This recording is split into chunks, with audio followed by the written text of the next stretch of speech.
Yo guys, sorry you already know that today we are back playing some more Raging Loop. On the last time, we had a talk with Kanzo-san, got ourselves another key, learned a little bit about previous loops, and then we got into a different loop where we are talking to Hisako Mamiya about, the local religion and stuff. We've been talking about the spider and how it relates to Uematsu, but now we have another question, and I don't know what this is going to lead to, but I feel like we haven't learned that much yet, and seeing as that we are on the path to learn everything that we need to in order to beat the game, I feel like something big has got to be coming up soon, so let's see, but I had another question myself. Nishan, what are you doing here? Oh, yeah, sorry, I'm heading back. Sorry about that. I'll talk to you again if you don't mind. Not at all. You sure get around. Hold on, what do you mean? Perfect timing from Haru-chan? I feel like I might have ruined the future of a promising youth. Ruin is a big word, but I won't deny that being an occult writer isn't an ideal occupation. Wow, so rude, but I can't deny that. But if he wants to be a scholar, I don't think anyone would make fun of him. You're in sciences, right? I guess you could say that. Let me just tell you that you shouldn't underestimate how little money liberal arts majors make. I'm sorry, I completely forgot. Now I'm annoyed. Anyway, should we go back to? Before that, you said you know spider yokai, right? Can you name some? Well, there's the Jorogumo. Depending on the legend, the image of it gives off a creature that commands fire, embraces children. Mostly it's an enchanting woman that does something to men. Oh, like the bedroom woman servants. The Shuchigumo, defeated by Minamoto no Yorimitsu, was just a huge spider, but it could transform into a beautiful woman. Sounds to me like the spider's archetype is evil woman. I know what you mean. There's black widows too. We laughed a bit. Chatting with Mamiya-san was always entertaining. There's also some legends about minor spider yokai, I guess. For something more modern, there's the spider's thread. Kandata spared a simple spider, but the one who let the thread down was Buddha. I see. The Uematsu's clothing has Buddhist influences too. I don't know if that's relevant though. And besides that, all I have is pure fiction. Like, act like Nacha. If you go there, you have to rethink all the other guardians. That's true. The Hound of Tindalos, Volusia's Serpent Men, Monkey... What's good for a monkey? Wendigo? I wonder why there aren't many Japanese spider gods. Because they're creepy? Ending up as monsters must have been the best they could do. Unexpectedly shallow for the country that came up with the concept of Yaoyorozu. That there's a god and everything. If you think about this more seriously, then it might be because Japan is still the country of the Amatsukami. Amatsukami? Yep, the lineage starting with Ameno Mina Kanushi, then going to Izanagi and Izanami, then Amaterasu, then the heavily grandson Ninigi. The first emperor of Japan, Jinmu, came 3 generations after Ninigi, so the current imperial family would be the descendants of Amatsukami. Huh? There were gods before Izanagi and Izanami? Tons. They created the country and lots of other gods, but there were gods born alongside the creation of heaven and earth. Anyway, gods with roots in heaven, Takamagahara, are considered Amatsukami. While those who left Takamagahara and ended up living on earth, like Susanoo, are Kunisukami. Then the Amatsukami said they control... Alright, listen, somebody is just like, hey, what if we just like keep making each god that we talk about longer and longer? Wouldn't that be really funny to make players like read? Ashihara no... Hold on, I'm gonna do this. Ashihara no Nakatsu Kuni. That's Japan, by the way. After much wrangling, yeah, I'm glad they shortened it to Japan. After much wrangling, they ended up striking an agreement. The Kunitsukami ended up living a secluded life in the Izumu Grand Shrine and handed control over Ashihara no Nakatsu Kuni to Matsukami. Somebody is like a huge Japanese history buff and is loving all this right now. Not even Japanese history, but like Japanese like myths and stuff like that. Probably just the writer of the game, but somebody had to play this and is just geeking out over all of these like names. Some of them sound familiar to me, but a lot of them do not. After that, Emperor Jinmu traveled east to make his city, then defeated powerful enemies like Nagasunehiko and the numerous Tsuchigumo. That's not the yokai, by the way. It's a derogatory name for the clans that used to live here. Anyway, he conquered them, and finally built the foundation of the current Yamato. That's what the Kojiki says about the creation of this country. Huh? It was that complicated? I only knew Izanagi, Izanami, Amano Iwato, and the defeat of Orochi. Well, it's a pretty authoritarian country, so its myths represent that. That's kind of disrespectful, isn't it? Anyway, back to the matter at hand. Though Kunitsukami married the Amatsukami in some cases, they're rarely considered to be the main ones. In the world of Japanese myth, the male lineage takes precedence, so it means that this country belongs to the descendants of Amatsukami. Consider the aforementioned snake god, Umanushi. He's a Kunitsukami, and you can see that Amatsukami are more prevalent. The story you mentioned, the one about Susanoo, is pretty vague in that regard, but you can still interpret it as an Amatsukami story. That's true. So yeah, they're spider gods, but they've been categorized as Kunitsukami.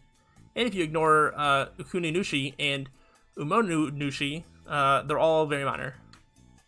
I see. Well, that was interesting. I see.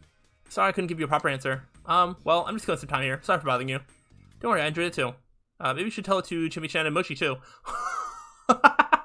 I was like, how is this going to turn into like something? Because clearly the game's not going to have us play through this whole loop again. They're interested in myths? I guess so. But man, I don't want to go back there. The dining hall's too tense. I think we're just trying to get some way to die right now. This is really funny. Anyway, I left a line that pretty much implied that I knew who the wolves were. Maybe she'd start panicking and kill me? That'd make things easier for me. Nothing? I turned around and saw no one. So she ignored it? Or maybe she just broke things off for her own safety. I might have underestimated her. She clearly wasn't the type of person to panic and kill someone in daytime and suffer the corruption. I had no choice then. I considered trying something or another in this timeline again, but in the end, I decided to just jump into Serenaga. Oh, okay. The things I'd learned today made it impossible for me to sit still. It was such a major key to this mystery. Really? This is a major key? Gosh, I feel like I didn't learn anything, but probably just because I felt like I was reading a jumbling of words that made little sense to me.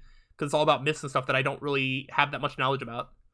I mean, there's definitely some things related to the Uematsu, but that's about all I got from it.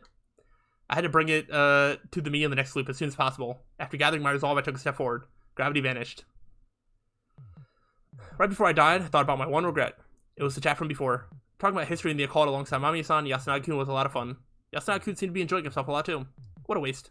I got to talk about the settlement's interesting history, had a lot of fun doing it, and shared the pleasure with Yasunagi-kun, yet it'd all be gone now. I felt like I just gained another reason to end this nightmare. I'd love to chat with him about the occult as normal people, not just as potential wolves or humans. Maybe we drink over it too. Oh, right. Yasunagi-kun was underage. I crashed into the ground. Alright, that was actually a really fast one. I probably could have put that at the end of the last episode, but oh well. So this is key 9, Myth and Archetype. Okay, let's go ahead and just read it. I want to, maybe the key description will help give some light. So we still need key 1 and key 8. I think that's it. Oh my gosh, we're getting so close. That's crazy. Hisako taught me some useful knowledge about mythology and psychology. The stories about the spider divinities were particularly impressionable. The Umasukami, the Kanusukami, the Great Mother Archetype, dream catchers. Now then, what could be the spider of Fujiyoshi? Okay. Let's see where the game wants us to go next. Oh, hit corner. Bad ending number 12. Nice. We're almost out of bad endings that we can get. Aren't there like... There's like 3 endings. This is weird. They're like on the main menu, there's like a list of bad endings and there's a list of like good endings. Or just like endings. And I think there was still slots for like 3 more endings. And we know one is gonna be like the final ending. Are we going to reach 2 other endings? Is there, like, special things that you have to do that? Who knows? Either way, let's see what the hint quarter wants us to do. I'm just going to follow what the game wants me to do. You did it, Chief. You obtained key 9, one of the final keys. Still was a real jumble of information, so let's get straight to the analysis. Bad ending 12, lazy suicide after gathering the remaining story bits. You'll see for yourself exactly what part of all of Hisako Mamiya's jibber-jabber was the key to the truth when you read the rest of the story. Key 9 only functions as one of the final keys, so just hold on to it carefully for now. If you haven't gone there yet, first go to 2 Densmith's Q, her motive, and get key 3 from Chili's Dumb Quiz. Okay, I already did. After that, you'll want to go to the branch unlocked by key 3. In other words, at 4, infiltration all set. I think that's one we have not done. 4, infiltration all set. You'll get a ton of info from there. Alright, looking forward to it. Okay, let's look at the chart before I forget. So, infiltration all set. Right here. Alright, so this is the other one that needed both keys 20 and 3. Which is good. We already did that. I was like... I was gonna look for some of the other ones that we haven't done yet, but I'm just gonna let the game take me for the ride. Let's go here. So this is... Let's see if we can try and figure out exactly what happened here. So this was the one that we had to go in, not through Serenaga, so that way we could enter the feast. But I believe this is the one where both Mamiya and Hashimoto were dead. Yeah, because Wit is when Mamiya was there, and then Darkness was when both of them were there. So I think this is without the 2 of them. Okay, so this is all that. So we finally get in. This is where we're getting close to Uematsu, I believe. Okay, we just, like, this is, I don't even think the feast has started yet. Yeah, because this is before deciding arrangements and all that. Okay. Alright, let's see what this is all about. First, I had to check if the place was even usable. Right, we were looking for a place. Okay. So what are we going to change about this? I'm interested. The equipment and materials were all gone. The only thing of note here was the sink on the wall. The flooring was cold and a bit sandy, but with a bit of cleaning and a futon, it could be a decent living space. There was no running water, but if we placed a water bucket here, whoever was living here could easily wash themselves. Okay, so now we're going to talk to Kiyonosuke. Interesting. Are we going to try and get him to stay here? That doesn't seem right. Or are we just going to get more info out of him specifically? Let's see. Alright, at the moment, my head was flooded with information. There we go, all this stuff. I love how a lot of these things that they flash back to don't actually have any relevance into, like, what is happening now. It felt like my mind is crushed by a million sheep. Crap, why'd I forget? Did my memories carry over in a weird way because the method from back then was weird? Well, then again, this wouldn't be the first time my memories didn't carry over properly. Maybe I should have counted myself lucky for remembering it all. I had tons of things to think about. About the beast in the village. A giant monster. The dream enveloping Fujiyoshi's was the looping the sheep had told me about. But this wasn't the time to worry about that. I wonder if this is just like another conversation. In the same way that we just had with Mamiya. I went back to the Nosato mansion. Doorbell. Excuse me. Doorbell. Excuse me. Doorbell, doorbell, doorbell, doorbell. In the jungle of the decadent void, the Buddha's corpse shouts out, "Rah!" Who's singing the Buddha's ash rock while hammering my doorbell? Me! You, have you gone mad? What's wrong with you? You were a normal youth until just a moment ago. I'm perfectly sane, and you know the song? What about it? I simply remember hearing it at a store. Huh, so you don't know the Hindus flavor? Well, I do. I know it personally. I like more I'm on. What a minor hinja. Black Dogiz is the way to go. Starting with part 3. Oh, I really love the part where 5 black Dogezas gathered and became the Black Dogezarian. You're an otaku, huh? So are you. Okay. So now they're just grinning? Wait, this isn't the time to bond over minor Flash movies. You don't have any other business with me, do you? I'm busy here. I have something to tell you. I believe you are someone who would understand. What is it? I will say something absurd now. You might even doubt my sanity. Well, I'm not saying that you can't differentiate reality and fiction. In fact, you can probably do it better than the average person. However, I do believe you have a decent ability to suspend your disbelief. Wait, what are you getting at? Do you know that movie where someone is repeating the day before the school culture festival over and over again? Okay, are we actually going to tell him about our looping, or we're just going to allude to it? Oh, that one? It's a classic. Sure, I know about it. What about it? Something similar is happening to me right now. Wait. Mist will rise from Serenag in just a few hours. The Feast of the Oni Purge will begin and many will die. What are you... Wait. How do you know that term? You will die too. Answer my question. Stop saying ridiculous things. I understand if you don't believe me. I've repeated these few days dozens of times now, and with every death, I loop back to square one.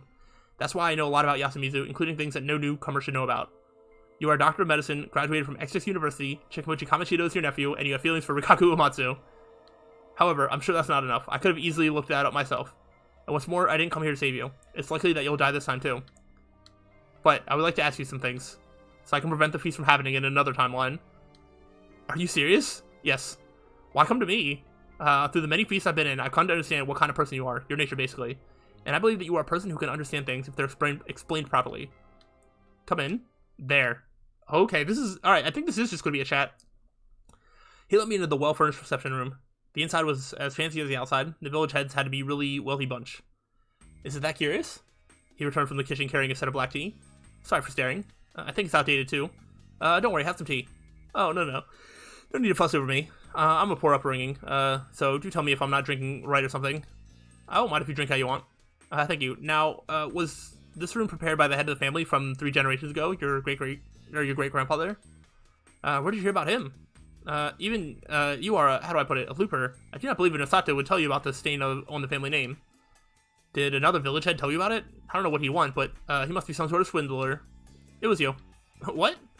I heard it from you. When your and Chikamochi Kamashida's relationship became worse, you told him this. You're as much of a madman as your great-great-grandfather. He closed his eyes and groaned and then laid back on his sofa. I invited you inside out of mere curiosity.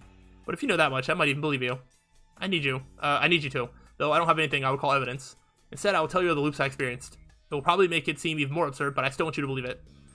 Even with the build-up, get to it. Or enough with the build-up. Get to it. I drank the fragrant tea and spoke. About the time Yasunaga Oribe won as a wolf. About the time Chiemi tried to kill everyone, and the time she failed.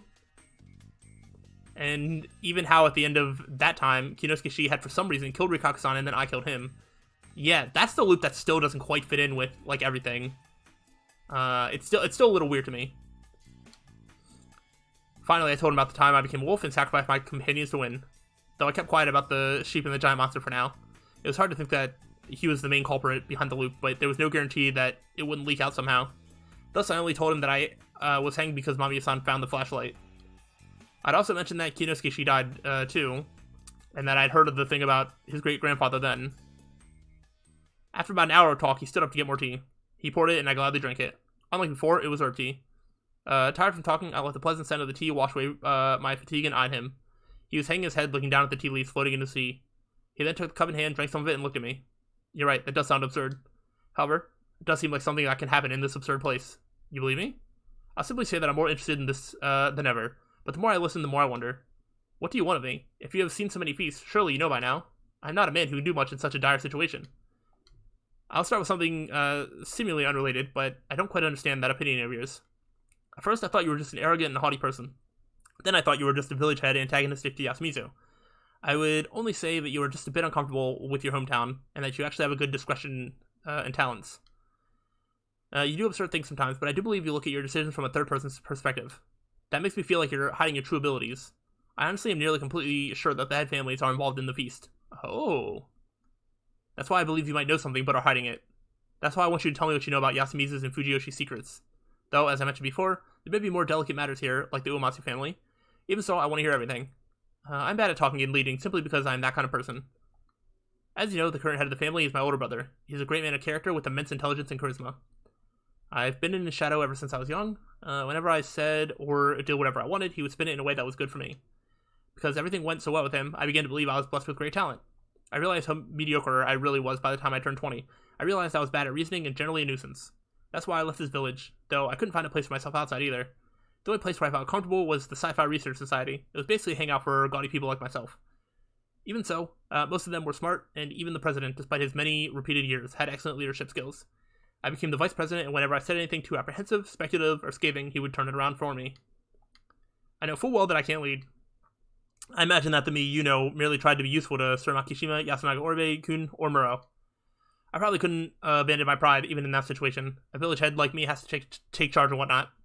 That's so unreasonable. I truly am a problematic person. Please don't be so hard on yourself. I can see pretty clearly that you're a level-headed person. That's only because you said things so absurd that I felt like opening up to you. Remember how I was before I let you inside? A haughty, aggressive, boring man. Well, even if you're a liar and everything you said was made up, I consider this worth it for the moment of introspection. At least as long as you don't tell me to pay for your tuition or something. Haha. My heart ached a bit. I won't say that, of course. But I was exposing the current him to danger. Now, back on topic, about what you wanted to hear. Unfortunately, the family isn't that interested in me. You mean that? Yes. Though I do know the basis of what a village head should know.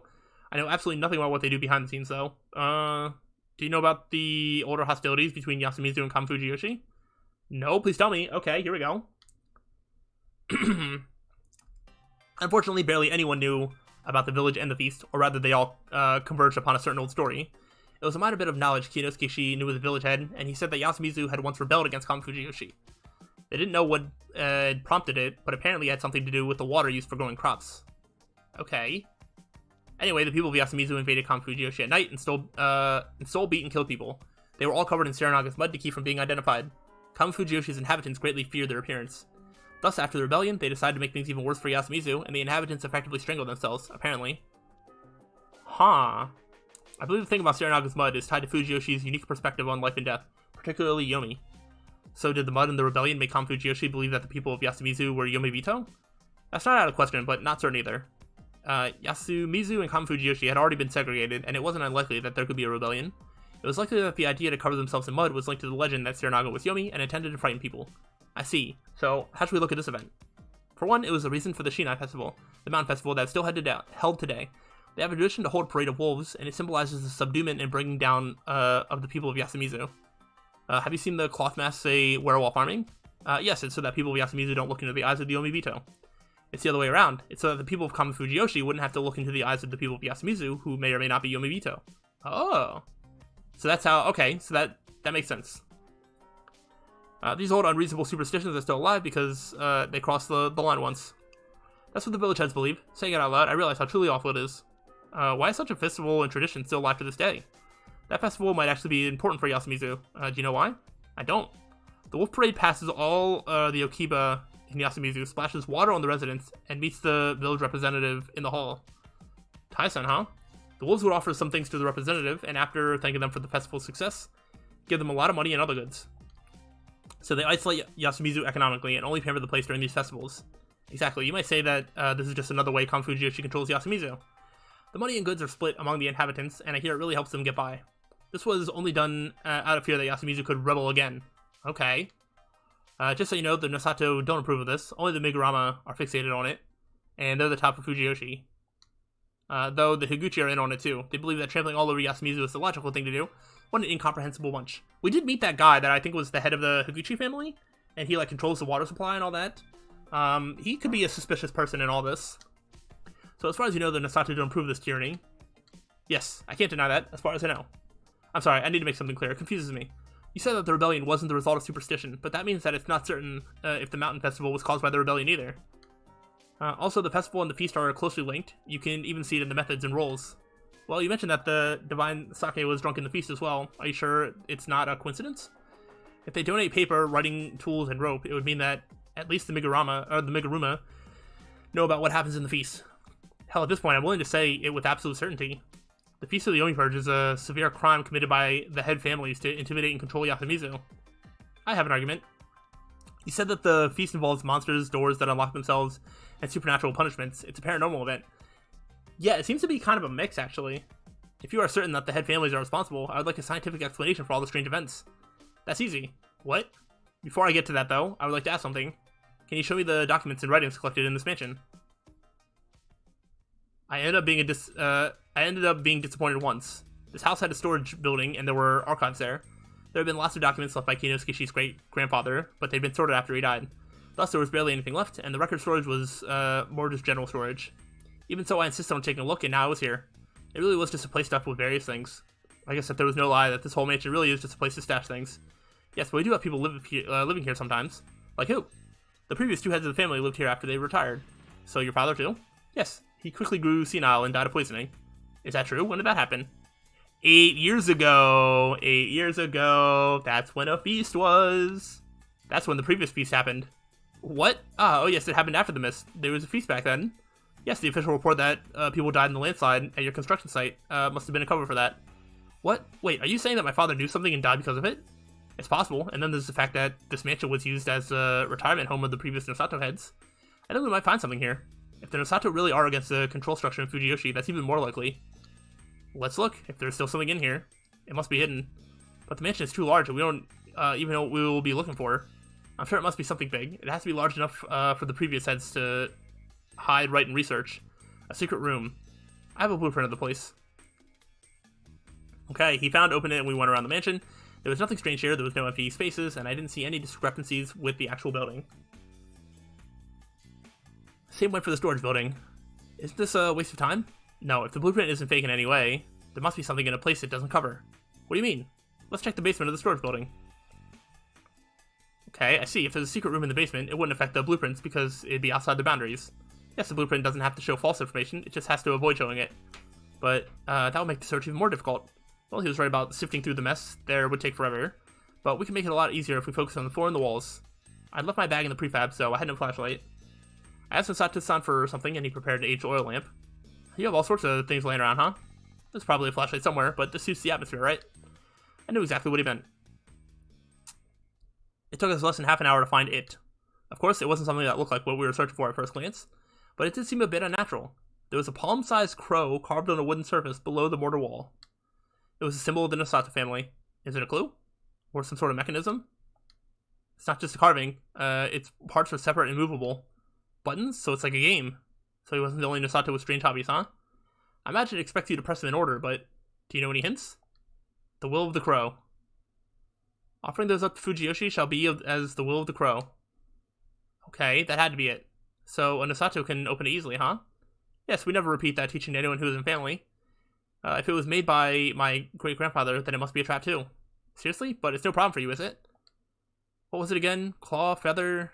Oh no, I'm not sure. Do you remember it? Hey! What? How am I supposed to remember this? How am I supposed to remember this? Feather, claw, eye, beak, tail, torso, feather, tail, eye, torso, claw, tail. What? I have no idea. I'm pretty sure it's something like devour the feather, claw, and eye. Really, let's try it. There's probably a hint that we've learned somewhere that does tell us, but I have no idea. I'm just going to keep guessing until it's right. He quickly pressed the buttons as I told him. A moment later. What the heck? A hole opened up beneath us. Is that a unique way to die? Before I could even scream, we fall in the metal spikes poking out from below. It felt like I could hear someone saying, too bad. Crap, what was the right order? Oh, that's funny. That's funny. Guess it was just a dream. Anyway, I looked back, came here the exact way as before. The answer to the mystery was really close, so I wasn't getting up because of a crafty trap like this. Offering those up to Fujiyoshi Shibuya is the will of the crow. Okay, well, I have no idea. So I'm just gonna keep guessing. Let me know where it is. If there's anywhere that this said this before, I'm interested. Let me know in the comments if you remember this being brought up literally ever before. But let's just go in order. Pretty sure it's something like this. Let's try it. Quickly press the button to the totem. Nope. It's gonna be the last one, isn't it? Okay. Too bad. Oh, that's so funny. We don't even get like an ending out of this. We keep dying, but we're not even getting a bad ending. How sad. Alright. Maybe because we're gonna die once we get this information anyway.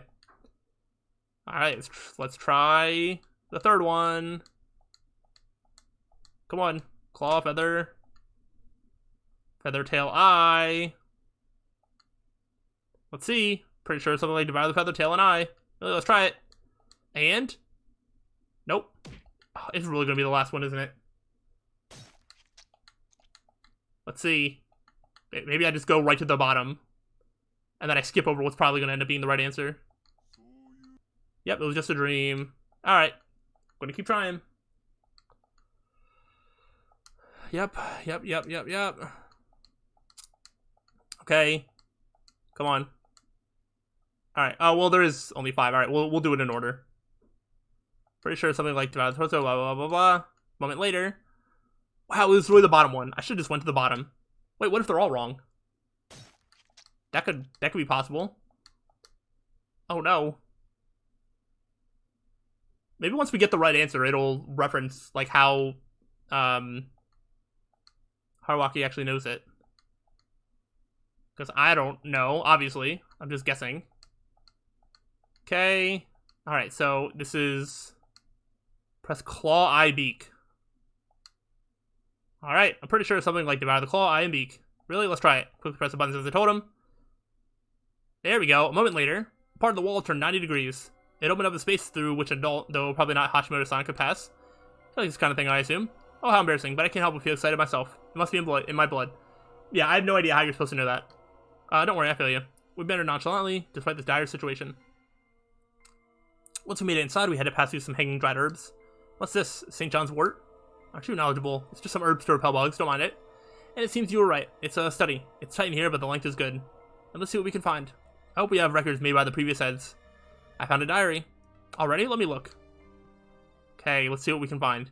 We started looking around. Like we expected, the thick diary had writings left by all the previous heads of the Nosato family. It began with his great-grandfather, and the others added more after their retirements. All of them had strange handwriting, and according to what Kinosuke could make out, it was a highly detailed document, and had references to other texts here. You could really tell it belonged to a family of scholars. The index on the diary referenced the documents all over the room, and the diary itself was like a description of what went on behind the scenes in Fujiyoshi. Kinosuke's great-grandfather was a genius who gathered immense wealth, but also a madman who threw it all away. His writings were especially difficult to read, analyze, and understand. However, the feeling behind it couldn't be more obvious. It was anguish. Anguish at the fact he found a rational solution and began to doubt the superstitions. The preamble went like this. Why do we submit to Great Lord Shinai? Outsiders would see our beliefs as pure madness. Even so, we take the passion we should direct to our parents and children and instead dedicate it to our faith. That alone would not mean much, but when you see the shadow of Great Lord Shinai over our daily lives, we become fearful and absolutely loyal to him like well-trained dogs. This slavery of the mind will still shackle us when the era of enlightenment reaches our home. That is why I've decided to take up the will of the crow, so I neglected and begin my research. I hope that it bears fruit, and mankind, not God, benefits from it, breaking free of the centuries of ignorance. This was written by Kinosuke's great-grandfather shortly after his role as head was passed down when he was still in his healthy 40s. Upon reading this, Kinosuke looked conflicted. The great-grandfather he thought to be madman was actually both reasonable and intelligent. I also had something to think about it. He challenged God. That absurd endeavor might have been the reason why he'd gone mad.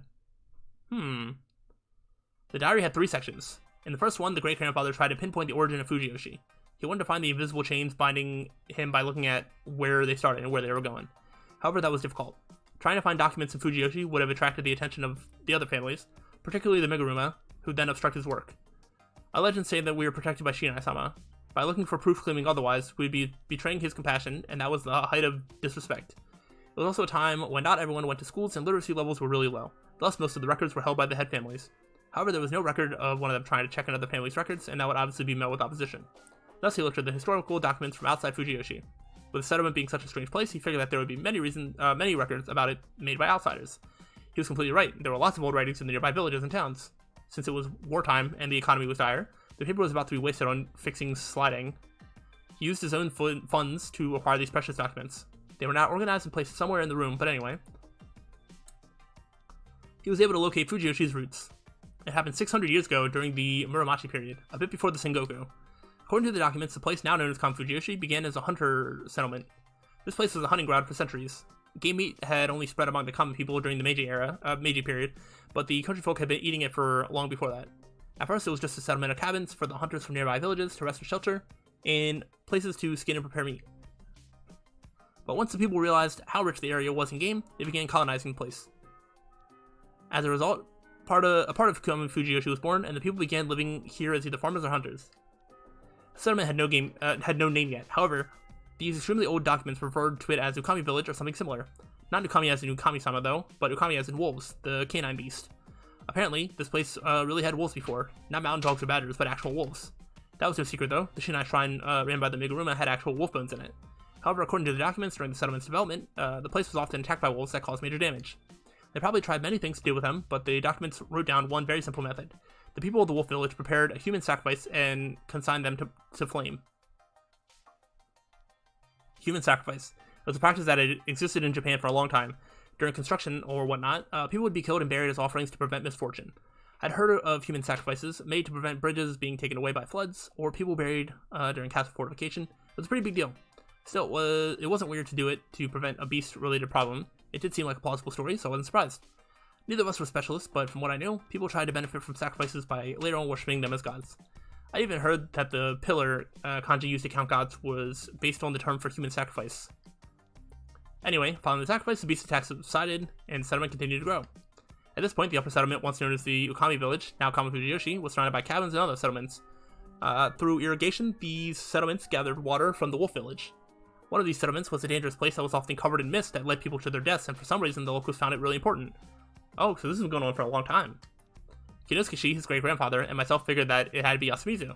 And if it took water from Kan Fujiyoshi, it wasn't hard to imagine that the hierarchical relationship between the settlements had already existed then. In agricultural societies, the settlements that control the supply of water were extremely influential. After all, if they stopped the flow, the sediments below would dry out. It was even related to the Yasumizu rebellion that Kinosuke told me about. I couldn't ignore this point. Though there was no mention of Yasumizu or the local superstitions yet. All that the document said was that the wolf village was steadily progressing as a settlement. However, there was a mention of a fearsome beast, yokai, or a god that ate people, that was only mentioned in the oldest documents that never heard from again. A god, a powerless god. That's not enough. The legends don't say anything about... Wait. The Badger. Do you hate that name? Not at all. It's not wrong in the least. It's a fitting name for someone wearing the marks of Great Lord Shinai and acting as a leader of those mutts. So why not try joining me? My land may be small, but I'll make sure you're not bored. It had to be God. She said she was defeated by Great Lord Shinai, but never mentioned when it happened. To the left side of the kanji for God, there's a radical for show, and it's even more obvious in the old form. This means that the result is Ukami, Great God. I was close to the truth. But for now, back to the history. Fujiyoshi had started out as a typical hunting farming settlement. Things changed after about a century, when life in the settlement had stabilized. By this point, the records left by the outsiders started noting that there was a strange village in the mountains. I'm getting to the rest of all this information before I end the episode, by the way. We're just going to keep it. This is going to be a long one. The sources had started to become many and varied too. I was curious about how the great-grandfather got documents from Kyoto and Tohoku. But anyway, these reports were records written by travelers who'd stopped here. Many of them were interested in the local customs. One was their hate for mountain fires. It was so bad that outsiders weren't allowed to make any flames, and they themselves had a special watering hole where they did it. One was their worship of a humanoid wolf statue. They asked it for good fortune in the hunt and a peaceful life in the mountains. One was a special misty place where travelers were summoned and welcomed by sensual women. Some rumors mentioned seemed hardly believable, but some of them were still alive, and I was surprised to know how old they were. What bothered me was the fact that there were many records of the invitations to the misty place, but nothing about getting killed there. In fact, most of them mentioned eating good meat and veggies and drinking good sake while having fun with beautiful girls. It was safe to assume that the Feast of the Yomi Purge hadn't existed back then. Okay, so the myths were, like, natural, but it wasn't actually as a result of the feast. Okay. Closer to the traditional treatment of guests as described by Rikako-san. By the way, you seem pretty hung up on guests. Is there some sort of local culture related to that? Yes, I hear that Fujiyoshi was once full of visitors who came to the Shinai Shrine to pray for good hunting. Hunters from the outside were considered honored guests and treated kindly around here. Okay. However, there was one thing she seemed to be wrong about. The strange village in the records was a completely different place than the one built around the Shinai Shrine she spoke of. In fact, there wasn't a single mention of Shinai at this point. The general area here was marked as Kachihara. Would things change if we continue further? Anyways, we kept reading. Such records continued for 2 or 3 decades, but then there was a period that wasn't recorded at all. Apparently, the travelers who made their way to the area started being chased out, and that was it. The settlement suddenly became isolated. Without any documents from the village itself, it was hard to know exactly what had happened during this time. But according to the Nosato documents, this time period was how far they could trace the lineage back. After that, the settlement showed up in records another century later. It was the middle of the Edo period, peaceful times, and the amount of records appeared to have exploded, along with the name Shinai. Okay. There's a hidden mountain where the people worship a wolf-faced god and prosper because of it. It is said that the hunters who do not pay the respect to him get lost or injured in the mountains. It is a spiritual place that a mountain ascetic should visit at least once. The prayers seem to heal all. There are oracles who can predict the future with great accuracy. The non-believers who step on the mountain are in for a terrible fate. The name of the god they worship is Shinai. The local village is called Fushiyoshi. Okay. So that's it. I looked forward and shouted with excitement. True, I did hear that this village was once called Fushiyoshi, but what's so important about that? It's the same trick with the name Shinai-san. When you take apart the kanji for Shinai, and you can rearrange them into Okami, Great God, which is also phonetically identical to wolf. Oh, you're right. Hey, wait, then you mean this is the same? Look at the name Fushiyoshi. The first kanji contains the radical for dog. Dog covers the animal radical that's used on the left of kanji. Keeping that in mind, you line that up with Yoshi, Fushiyoshi to get. Fushiyoshi, if you broke apart the first kanji, you'd get person, dog, and good. Then by combining the latter 2 kanji into one and putting the whole thing together again, you got Hito Ukami, or werewolf.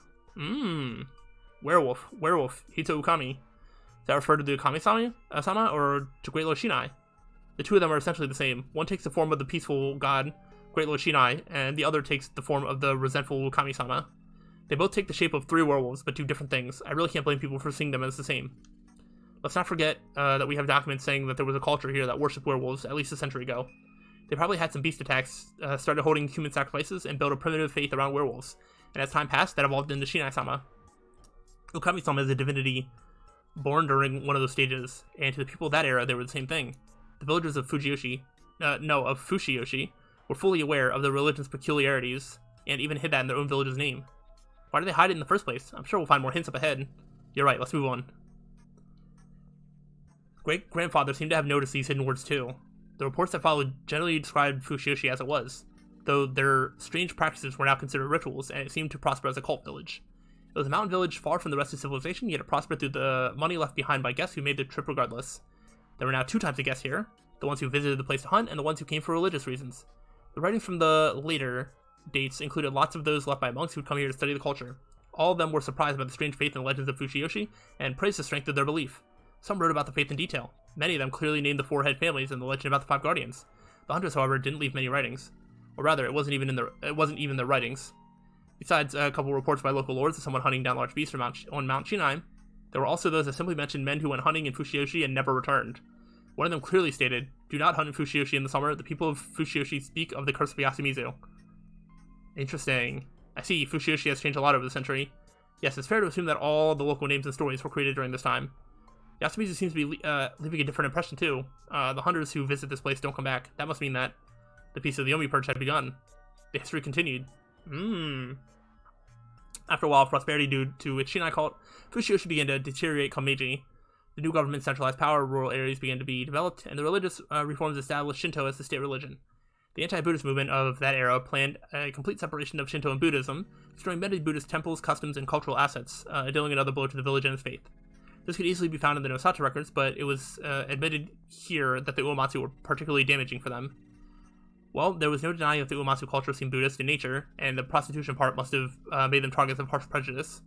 The Shinai faith, which had many strange rituals, had to either cease and discard them, or turn them into something more culturally acceptable. However, they did keep a few of them. Before moving on to the next chapter, we put together the region names of Fushiyoshi, which the great-grandfather rediscovered from the archives. According to him, Fushiyoshi had several districts, each one under the jurisdiction of the village heads.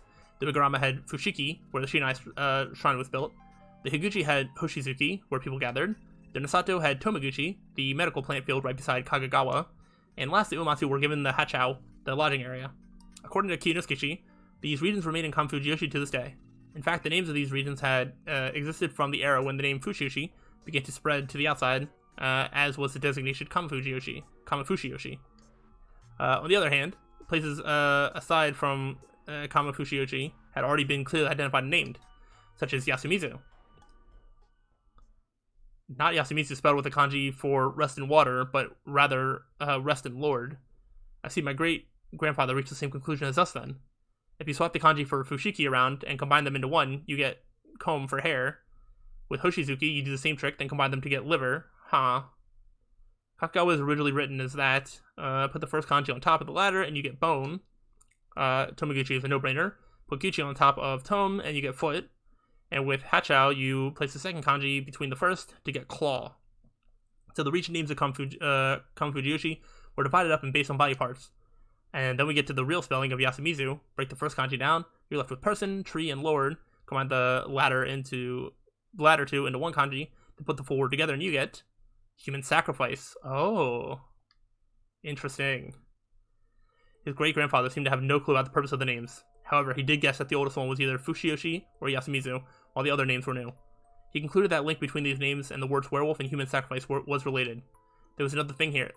He guessed that Kamafushiyoshi was named after body parts to represent a single human as a way of responding to or opposing Yasumizu. Another guess was that by burying the sentiment in the name instead of burying people in the ground, they'd avoid killing their own. Honestly, it seemed to me like we didn't have enough to understand the true intention behind this, though the fact that they hid the words human sacrifice in Yasumizu was pretty shady. You could assume that it was named that because it was a human sacrifice meant to help the area, including Kamafushiyoshi, prosper. Or perhaps it was related to the human sacrifice from the origin of the village. Regardless, there were definitely ulterior motives behind the names. As one who knew Yasumizu's future, I was certain of that. Fushiyoshi and Yasumizu had become Fujiyoshi and Yasumizu during the Meiji period with the Yasumizu. Oh no, the kanji is different. When it was renamed, it became part of a single area. The great-grandfather concluded that the name was based on local conventions and that it was meant to hide the village's past. He had nowhere to continue from here, and his writing in the diary ended. The next section was started out by Kiyotsuki's great-grandfather, but after his writing grew worse and worse and finally stopped, his son took over. Okay, alright. It just had an auto-save point, which makes me think that there's actually still a lot more to go. So, despite the fact that I said that I was going to keep going until this is all finished, it might be longer than I thought. So I think we're going to end off this episode here. And we will, I guess, get even more information on the last time. This is a lot to take in. I think I get what it's going for. But I'm interested to see what answers we're going to get that is going to relate to us being able to figure everything out. So, hopefully you've been enjoying and are looking forward to more. If so, let me know. But I'll see you on the next time. So, till then, peace out.